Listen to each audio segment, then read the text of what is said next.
Il-Fondazzjoni Richmond matul 2018 qed tfakkar il-25 sena mit-twaqqif bit-tema għal saħħa mentali aħjar b'għadd ta' attivitajiet mifruxin sa Diċembru li ġej. Din il-fondazzjoni tajn il-pazjenti b'mart mentali jirriabilitaw fil-komunità u toħloq għarfien fuq is-suġġett fost il-poplu Malti u Awċi.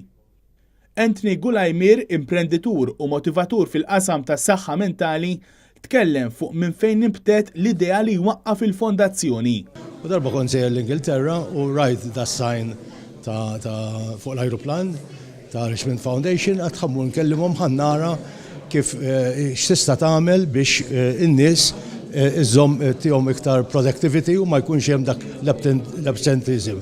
Hemmhekk ultaqa' ma' Ellie Jensen, faktotu ta' Richmond International UK, li janitu jwellet il-Fondazzjoni Richmond f'Malta flimkien ma' Lewis Gallia, Ministru tal-Politika Soċjali bejn l-1987 u l-1996.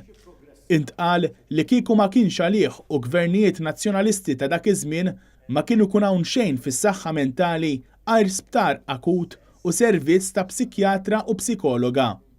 Huwa kien il-Ministru li jemmen fil-Fondazzjoni Richmond qabel ma twaqqfet u tal-ħajja. Konna konxi ħafna illi il-problemi fil-qasam tas-saħħa mentali ma kienux żgħar u konna qed nipprevedu kif fil-fatt ġara li ser ikomplu jikbru u kien għalhekk illi imbagħad fil-Gvern tajna importanza lil dan is-settur. Skont statistiċi Ewropej, wieħed minn kull 4 persuni xi darba jew oħra f'ħajtu jgħaddi minn problemi ta' saħħa mentali u li din l-istatistika bil-mod il-mod mixja lejn il-persuna minn kull 3.